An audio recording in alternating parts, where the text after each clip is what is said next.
those as Kakasana and Bakasana. The way you can remember it is Kakasana is so cool because in Sanskrit, kaka is crow because it's the sound that they make. Kaka, kaka. That's where it comes from. Kaka. So Kakasana, that is crow pose. Has anybody heard in the studio them saying Bakasana, crow pose? Yes, it's not correct. It's not right. Crow pose is Kakasana. Crane pose is Bakasana. Yeah. So with both of them, your hands are shoulder width apart, just like in downward facing dog. Middle fingers are facing forward and thumbs are facing towards each other. So we adjust the hands firmly down, gripping the mat like tiger's claws. Our feet start in a squatting position with the heels lifted. And then from here, the elbows bend a little bit, sort of like chaturanga arms. Squeeze the outer edges of the arms. Now, just to start off with, looking forward, because where your drishti goes, your energy flows. So looking forward, draw your weight forward, and then float one foot off the ground, followed by the other. So I'm actually squeezing the outer edges of my arms here. I'm squeezing in. And then trying to raise both as we squeeze. Option is, from here, if your feet are apart, bring your feet together so you can find center of gravity. Sometimes it can be nice to actually hook the feet because it kind of keeps them into place. And there's sort of a lift of the hips. So that's Kakasana. Bakasana is using the upper arms like a shell. So if you're in a squatting position, you're doing that, but with a different foundation. So you're doing your squat with a different foundation. Foundation is the hands. So Bakasana is you're trying to snuggle your knees as high up towards the armpits as possible. So sometimes it can be helpful to stand on a block, and we'll be playing with that next week in class. But you're pressing the knees into the backs of the arms, keeping the arms as straight as you can. There might be a micro bend in the joint, in the elbows. And then again, raising one foot after the other. You notice I'm looking forward because if I look down, I'll roly-poly. So constantly lifting the hips up high, lifting the chest, I'm slipping. I'm slipping down my arms. But lifting the chest, looking forward, and again, my feet are together, finding the center of gravity. Your option is straight arms or micro bend. What was that now? I'm just focusing on breathing and looking forward.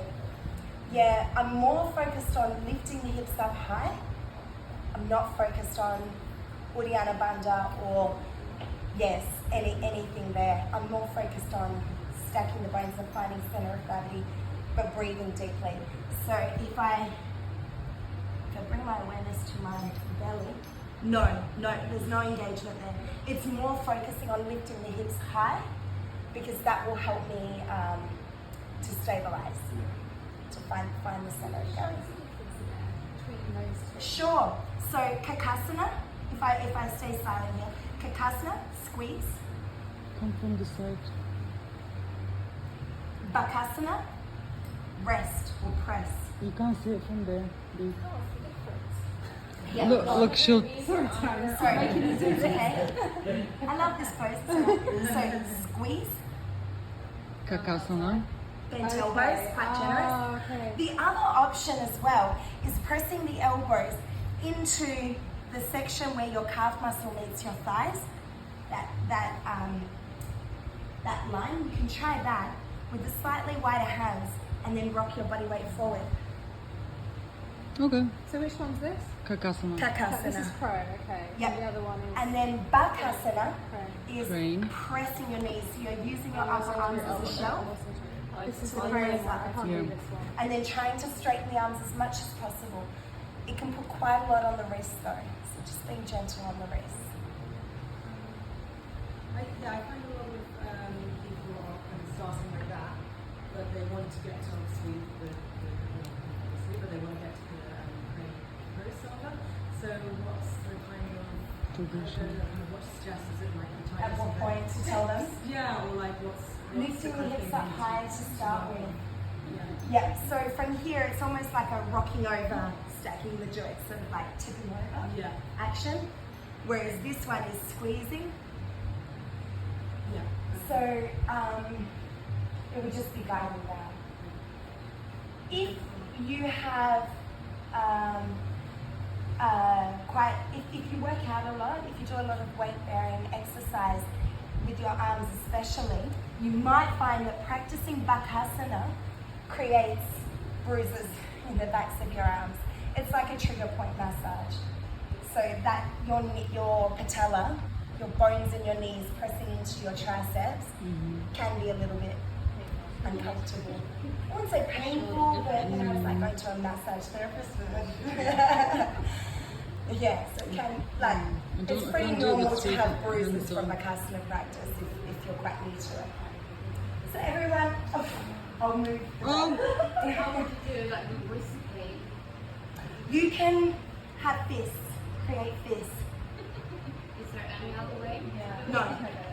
No, if it's too severe, sit it out, stay in Malasana. Yeah, stay in Malasana. Because obviously with the foundation being the hands, it's predominantly wrists. But I will give you baby crow in a moment. First we'll go through crow, then crane, and then I'll demonstrate and we'll practice baby crow. So coming to